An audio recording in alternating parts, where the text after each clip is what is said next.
بسم اللہ الرحمن الرحیم۔ شروع کرتا ہوں اللہ کے نام سے جو نہایت مہربان اور رحم والا ہے۔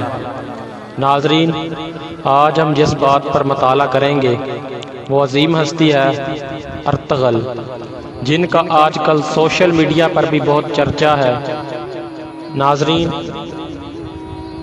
ارطغرل امیر غازی ارطغرل بن سلمان شاہ ترکمانی ارطغرل ترکی زبان کا لفظ ہے اور دو لفظوں ار اور طغرل سے مل کر بنا ہے۔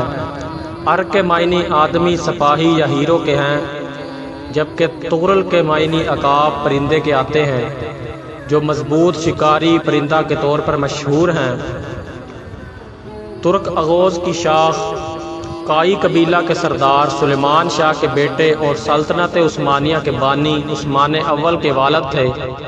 ولادت کا زمانہ سن 1191 کے آس پاس کا ہے، جبکہ سن وفات 1281 بتائی جاتی ہے اور مدفن اناطولیہ کے شہر سگوت میں واقع ہے۔ ارطغرل غازی ایک بہادر، نڈر، بے خوف، عقل مند، دلیر، ایماندار اور بارعب سپاہی تھے۔ وہ ساری عمر سلجوقی سلطنت کے وفادار رہے۔ سلطان علاء الدین اول نے ارطغرل کی خدمات سے متاثر ہو کر ان کو سگوت اور اس کے نواح میں واقع دوسرے شہر بطور جگیر عطا کیے اور ساتھ ہی سردار اعلیٰ کا عہدہ بھی دیا۔ اس کے بعد آس پاس کے تمام ترک قبائل ان کے ماتحت آ گئے تھے۔ غیر معتبر تاریخی حوالوں سے معلوم ہوتا ہے کہ ارطغرل کا تعلق غز ترک قبائل کی شاخ کائی قبیلہ سے تھا اور ان کا خاندان بیگ سردار کہلاتا تھا۔ یہ قبیلہ عقیدتاً اہل سنت والجماعت سے منسلک اور مسلکاً حنفی تھا۔ تاریخ کی کتابوں میں ارطغرل کی زندگی کے احوال اور ان کی سرگرمیوں سے متعلق پختہ معلومات نہیں ملتی، البتہ ان کے بیٹے عثمان اول کے ڈھالے ہوئے سکوں سے تاریخی طور پر ان کے وجود کی تصدیق ہوتی ہے۔ ان سکوں میں عثمان اول نے اپنے والد کا نام ارطغرل نقش کروایا تھا۔ تاریخ دانوں کو ان کے حالات زندگی کے حوالے سے ان لوگ کہانیوں پر انحصار کرنا پڑتا ہے۔ جب ان کی وفات کے 100 سال بعد سلطنت عثمانیہ میں مقبول ہوئی، ان لوگ داستانوں کی درستی پر بھی کئی طرح کے شبہات ظاہر کیے جاتے ہیں۔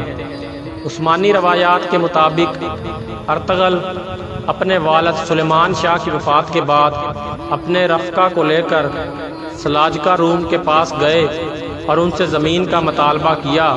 چنانچہ انہوں نے سگوت کی زمین ارطغرل کے حوالے کر دی، جو اس زمانے میں بازنطینی سلطنت کی سرحد پر واقع تھا، اور ارطغرل کو اس کا سردار بھی مقرر کر دیا۔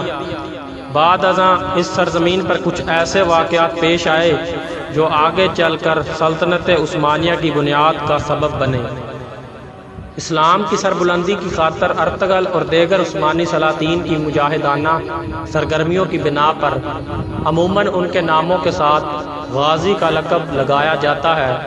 ارطغرل غازی عمر بھر سلجوقی سلطنت کے وفادار رہے، لیکن ان کی زندگی کے آخری ایام میں سلجوقی سلطنت اپنی آخری سانسیں لے رہی تھی اور منگول سلطنت نے پورے اناطولیہ پر قبضہ کر لیا تھا، جو ان کے لیے سخت تشویش کا باعث تھا، اور ان کی آرزو تھی کہ ایک عظیم اسلامی سلطنت کا قیام عمل میں آئے۔ چنانچہ ارطغرل کے سب سے چھوٹے بیٹے غازی عثمان اول نے ان کا یہ خواب پورا کیا اور ایک عظیم الشان سلطنت عثمانیہ کی بنیاد رکھی، جو کارنامہ ارطغرل غازی نے سر انجام دیا شاید ہی کسی دوسرے مسلم سپہ سالار نے سر انجام دیے ہوں۔ وفات کے وقت ارطغرل کی عمر 90 سال سے زیادہ تھی۔ وہ ترکی کے شہر سگوت میں مدفون ہیں۔ ان کی درست تاریخ وفات میں مورخین میں اختلافات ہے۔ مشہور ہے کہ ارطغرل غازی کی وفات کائی قبیلے کے